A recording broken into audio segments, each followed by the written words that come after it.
O Índice Global de Preços de Alimentos da FAO, Organização das Nações Unidas para a Agricultura e Alimentação, seguiu em queda em setembro.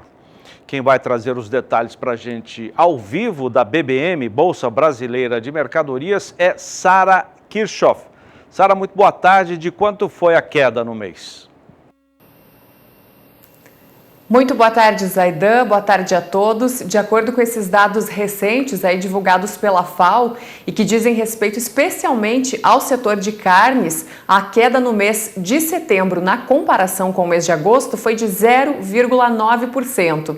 E se for fazer uma comparação com o mês de setembro do ano passado, a queda ela é ainda maior, é de 9,4%, quase 9,5%. E a FAO aponta que esse índice no último mês ficou em 91,6 pontos, então uma queda frente ao mês de agosto, uma queda pequena e uma queda significativa na comparação, então, com o mesmo período do ano passado. Em relação a esse índice, a FAO explicou em uma nota que o índice, então, que teve esse recuo, ele foi marcado principalmente pela questão da carne de suínos. Eu vou começar falando do frango, que o frango teve um comportamento diferente, segundo esse levantamento. Os preços da carne de frango, por exemplo, eles subiram agora no último mês, refletindo o forte ritmo e também nas vendas internacionais e uma limitada oferta por parte do Brasil. Isso consta nesse relatório da FAO. O relatório também fala que as cotações das carnes bovinas, por exemplo, elas ficaram praticamente estáveis. Isso porque as altas observadas aqui no Brasil, e sabemos disso, né, para a carne bovina, elas praticamente anularam a queda nas cotações do produto australiano. Então isso fez com que o índice global para a carne bovina ficasse praticamente estável aí agora durante esse período. E o índice de preços da carne da FAO, só lembrando, ele considera 35 cotações para preços de carnes. Então, a carne de frango, carne suína, bovina e também ovina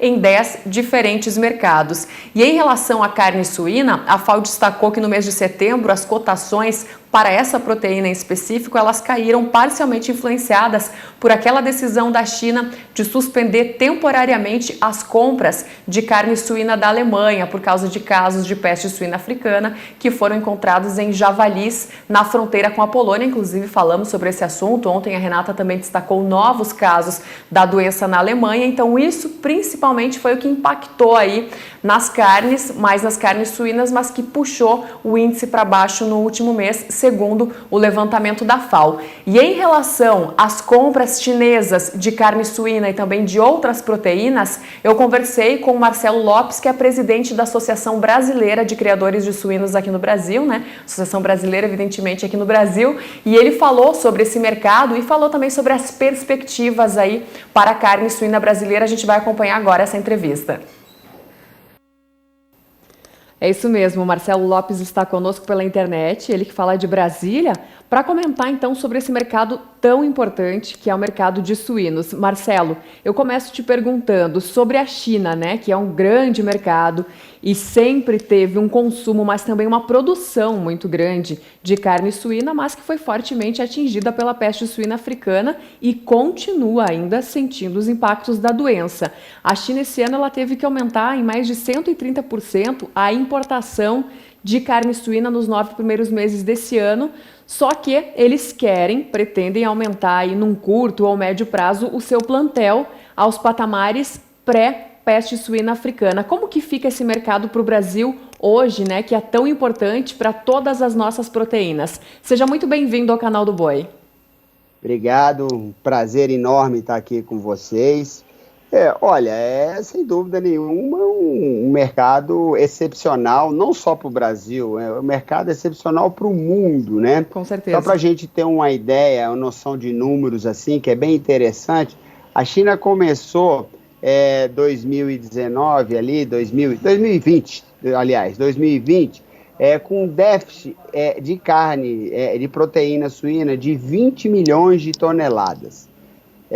E mesmo colocando esse aumento de produção que eles estão fazendo, com importação de outras proteínas, boi, frango, peixe, ela ainda termina, uma perspectiva de terminar ainda com um déficit de mais de 8 milhões de toneladas. Ou seja, se você pega todas as exportações do mundo, dá exatamente em torno de 7, 8 milhões de toneladas. Então, você tem ainda uma deficiência assim, mundial gigantesca, né? A China poderia estar comprando tudo que o mundo produz, exporta, e ainda assim não ia suprir. Então, existe uma perspectiva gigantesca que esse mercado vai ainda durar isso, essa demanda chinesa vai durar ainda em torno de uns 2 a 3 anos, você ouve falar até em 5 anos, mas alguns consultores que a gente tem, tanto na Europa quanto na Ásia, acham que em torno de 2 a 3 anos eles ainda vão manter. Eles estão num processo muito grande de retenção de matrizes, realmente é absurdo, e a gente observa muito isso com a soja, né, o farelo, a demanda por soja e farelo de soja do chinês e também é gigantesca.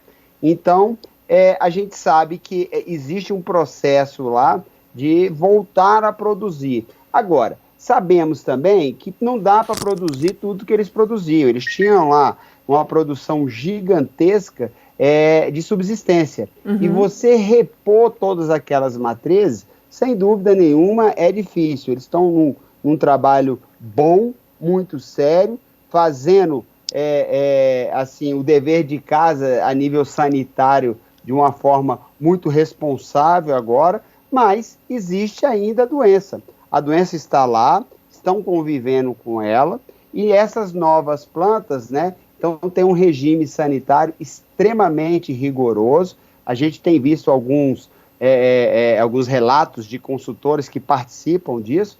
Então essa demanda, ela vai ser ainda muito grande aí nos próximos 2, 3 anos. E o Brasil, por ser um grande player, e a gente vem crescendo as exportações todos os anos, né? Se você fizer uma comparação com as demais proteínas, a suinocultura ela vem crescendo em torno de 4 a 5% ao ano. Quer dizer, em comparação com boi, com frango, que são ali as proteínas, né, concorrentes mais diretas, né, a gente tem aí um ganho percentual gigantesco.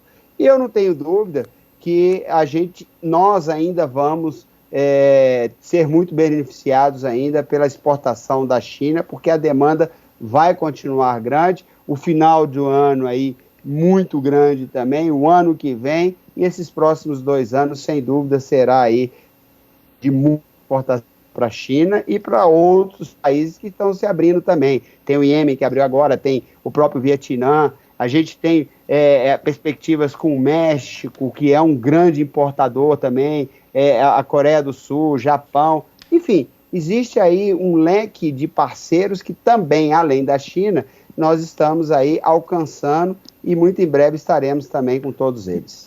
Marcelo, e para encerrar, falando agora do mercado interno, né? A associação também tem um trabalho muito forte para aumentar o consumo per capita aqui no Brasil de carne suína, e os frutos disso já vêm sendo colhidos aí ao longo dos últimos anos, né?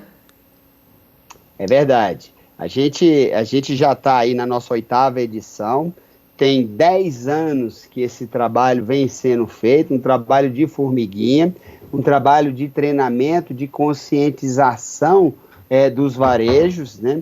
E esse ano foi um ano muito importante, porque apesar da pandemia, nós tivemos que nos reinventarmos, porque nós fazíamos esses treinamentos presenciais, uma logística gigantesca, né? Viajando o país inteiro, de norte a sul do país, fazendo os treinamentos, enfim. E esse ano a gente teve que se reinventar. Esse ano nós conseguimos montar as plataformas de treinamento, todas online, né, e conseguimos atingir um público muito maior, né?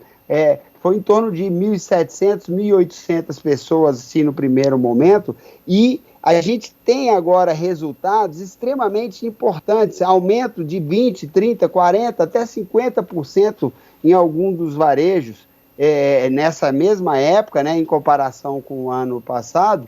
Você vê, e um alcance de quase 45 milhões de pessoas, com todas as redes que estão trabalhando. Então, é um trabalho fabuloso, que teve que ser adaptado e com muito sucesso, né, a esse modelo digital. E eu espero que agora, daqui para frente, a gente alcance cada vez mais redes, né? Aí, não só as de nível nacional, e aí colocando também todo o sistema BCS para fazer esse trabalho juntamente com as suas associações, e aí fazer esses treinamentos nos estados, com os varejos estaduais e regionais. Então, a gente tem uma perspectiva muito grande de aumento de consumo da carne suína dentro do país. Perfeito, Marcelo. Mais uma vez, muito obrigada pela sua participação aqui conosco no Canal do Boi.